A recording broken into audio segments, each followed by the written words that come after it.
2 years ago, I had my first sleep paralysis experience. I'm the kind of girl who enjoys horror and spooky things. Although I knew it's all in my mind, the fear at that moment was so intense and so real. I kind of enjoyed it. From there, I continued to have small sleep paralysis experiences that were actually kind of boring and less frequent. It all just kind of became normal to me.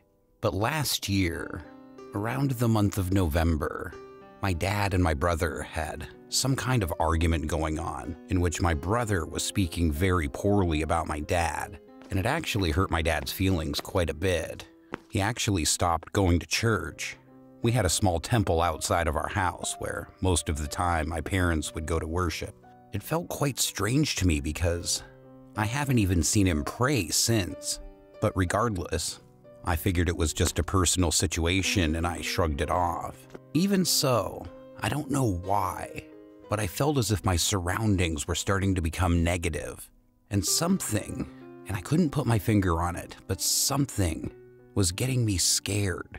I started having nightmares, like I was being chased by some evil, headless, skinny entities, burning everything they touched like hellfire, torturing people. Not only this, but I also witnessed some strange sounds coming from my cupboard, like scratching and quiet bangs. I shared these experiences with my twin sister, and she really didn't believe me at first. But she did tell me that she was also feeling a negative energy in the house, something she couldn't explain. It wasn't long before school reopened from summer vacation, and we were too consumed with schoolwork to think about what was going on in our home. And interestingly, once we became distracted, we stopped noticing the activity in our house. But last night was different. It was terrifying and something that I can't ignore. I was completing my practical files and started getting tired. It was almost 2:30 in the morning, so I decided it was time to go to bed. While I was laying down, I was just watching my ceiling, but it looked darker than usual. I opened my curtains to allow some of the streetlights to enter my room, but nothing seemed to be working.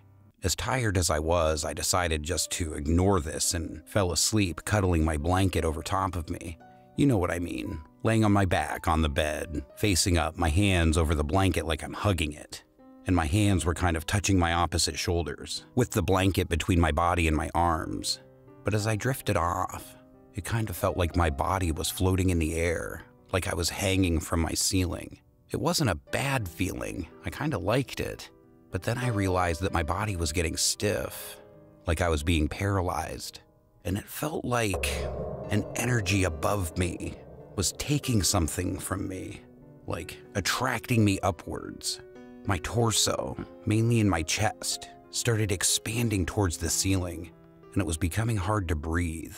I started losing control of my body, and I was feeling like my body had no life left in it. My soul was leaving. I started to suffocate. My body was pulsing really badly, and I could literally feel every single pulse in my teeth, my neck, my head, my arms, my legs. I can feel, but I can't move. I started to get pains in my chest. I got so scared that I started trying to wake my body up, and luckily, I started to get some control back. I was able to open my mouth, and when I did, I literally gasped for air like somebody that was drowning in water. And as soon as I got my breathing under control, I opened my eyes wide and scanned the entire room, and I could not believe what I saw.